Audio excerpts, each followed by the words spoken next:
Bonjour à toutes et à tous, bienvenue sur la chaîne des terrariums. Après la vidéo que je vous ai sortie très récemment sur ce terrarium, ici du décor, nouvelle vidéo hyper importante pour moi, mon premier terrarium dans un restaurant.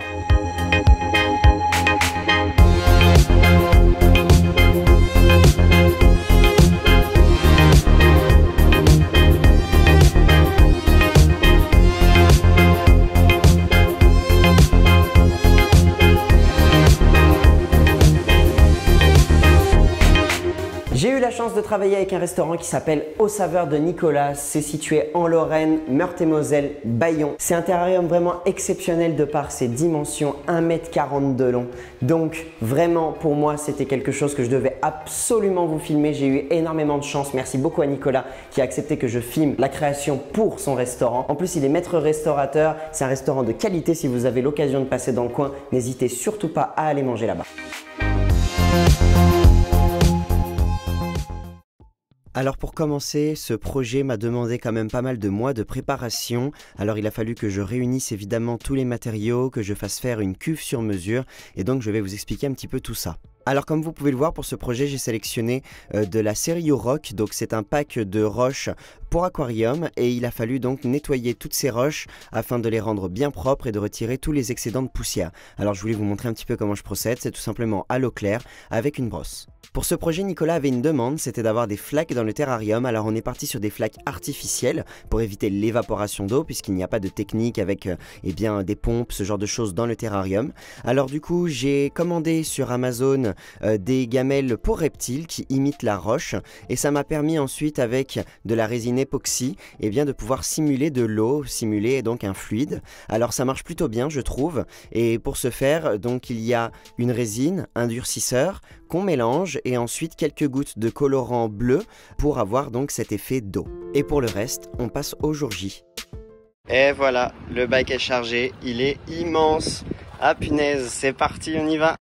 Alors comme vous pouvez le voir, il s'agit d'une grande cuve d'1,40 m de long par 33 cm de profondeur par 45 cm de haut. Et donc pour le couvercle, il y a des glissières en plastique avec des vitres tout simplement qui vont coulisser afin de fermer le terrarium. Et vous verrez tout à l'heure, il y a un petit ajustement puisqu'entre ces deux vitres là, il y a de l'air qui peut passer et ça risque de poser quelques problèmes.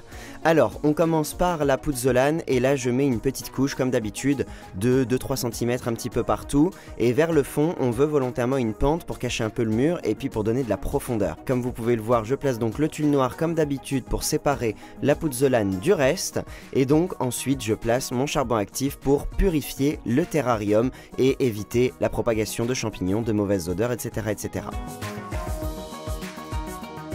Alors vient donc ensuite la mise en place du substrat des terrariums avec donc différentes tourbes, du compost vert, de la sphaigne, des écorces de pin maritime et ce substrat j'en mets une couche de quelques centimètres un petit peu partout et surtout un peu plus vers le fond donc pour mon dénivelé.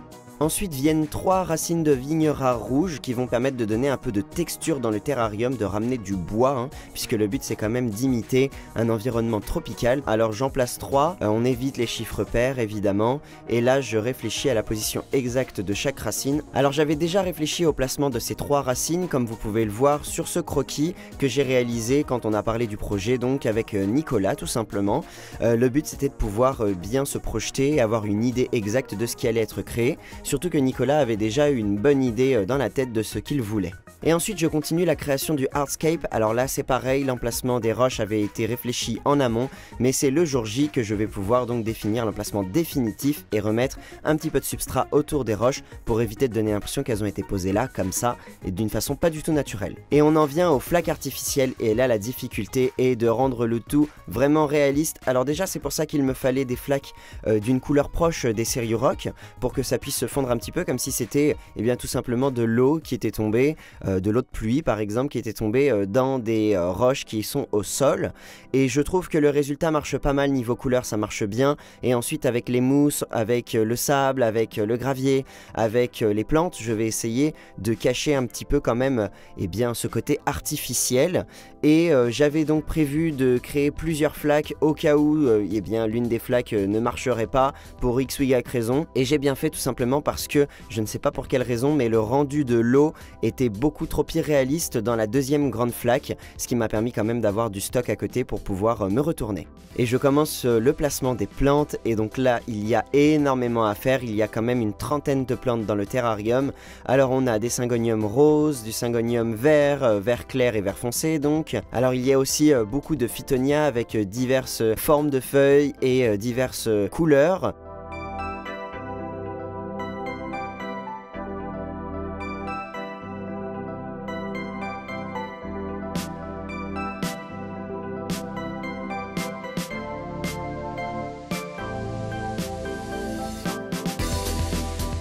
Je place aussi du lierre dans mon terrarium, ce qui va me permettre d'avoir des plantes qui vont grimper, ramper, passer un petit peu dans tous les sens, entre les roches, entre les racines. Et puis voilà, du ficus pumila qu'on peut voir aussi à l'avant-plan un petit peu pour pouvoir ramener encore de la texture et ramener des plantes grimpantes ou rampantes différentes. Et il est temps de passer aux mousses qui vont permettre de ramener vraiment de la verdure et puis de construire encore le paysage. Alors les mousses permettent vraiment de garder l'humidité, c'est super important, j'en parlerai un peu plus tard, j'ai eu un petit souci par rapport à ça, et vous allez voir, on trouve toujours une solution. Et donc voilà, des mousses bien vertes qui avaient déjà bien poussé dans mes boîtes, des boîtes en plastique transparente dans lesquelles je garde mes mousses avant de les utiliser dans les projets ou de les vendre. Ça permet d'avoir des mousses qui sont déjà prêtes à l'utilisation. Et puis un petit nettoyage, ça fait pas de mal, alors un coup de chiffon microfibre sur les parois, un coup de pinceau également pour nettoyer les petites flaques et nettoyer la terre qu'il y a sur les parois. Et on va donc pouvoir passer au sable. Alors c'est du sable de Loire que j'utilise et le but c'était de donner l'impression par exemple qu'on est au bord d'une rivière. Alors au début je faisais quelque chose d'un peu trop net et puis Nicolas a eu une idée très judicieuse, c'est de venir me dire écoute Tony là ça va pas, c'est beaucoup trop plat, ça fait pas naturel, et il avait raison, j'étais dans mon truc et j'ai pu corriger. C'est l'avantage de ne pas préparer non plus le terrarium d'abord à l'atelier et ensuite de devoir l'amener tout prêt en mode j'espère que ça te plaît parce que c'est terminé. Vient le moment où je place le gravier gris et là ça va permettre vraiment de ramener du naturel puisque de façon très aléatoire sur le sable près des flaques, au milieu des mousses, au milieu des plantes, je vais placer des touches de gravier un petit peu partout et là ça permet de ramener une touche de détail qui je trouve fait très bien le job.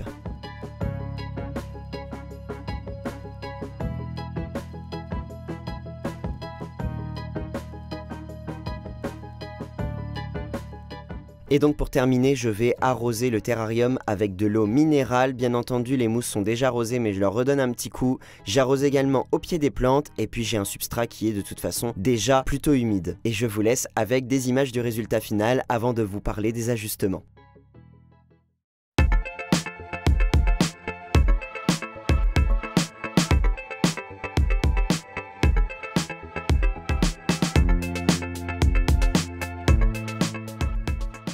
Alors comme vous pouvez le voir, j'ai également utilisé une remplaie d'horticole qui fait donc toute la longueur du terrarium et qui va permettre aux plantes déjà d'être mises en valeur puisqu'on est au milieu d'un restaurant donc il faut que ce soit joli, et ensuite d'avoir une belle pousse puisque ces LED sont adaptés à la croissance des végétaux. Alors comme vous pouvez le voir également, il y a une cornière qui a été placée uniquement sur un côté du terrarium et c'est pour une raison toute simple: si quelqu'un devait tomber contre le terrarium, c'est pour éviter que cette personne se blesse avec le verre, et c'est cette même cornière qui sera utilisée tout autour du terrarium sur la plaque en bois, même si ce n'a pas encore été fait.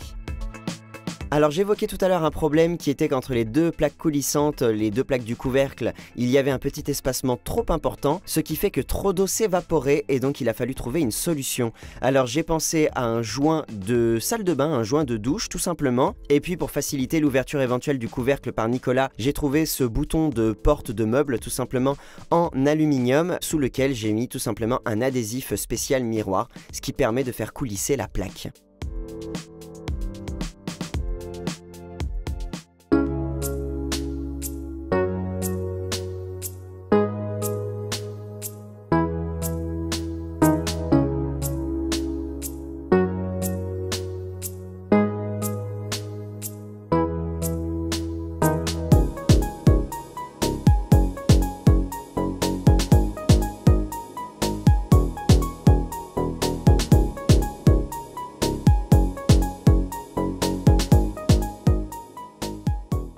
Alors comme vous pouvez le voir, les plantes se sont bien développées, les Phytonia ont commencé à s'étaler surtout vers le fond du terrarium et ça c'est souvent un problème en terrarium. Les Phytonia dans un environnement trop clos vont pousser plutôt en hauteur qu'en largeur, mais là les Phytonia vraiment sont en train de s'étaler comme dans la nature et je trouve ça vraiment magnifique.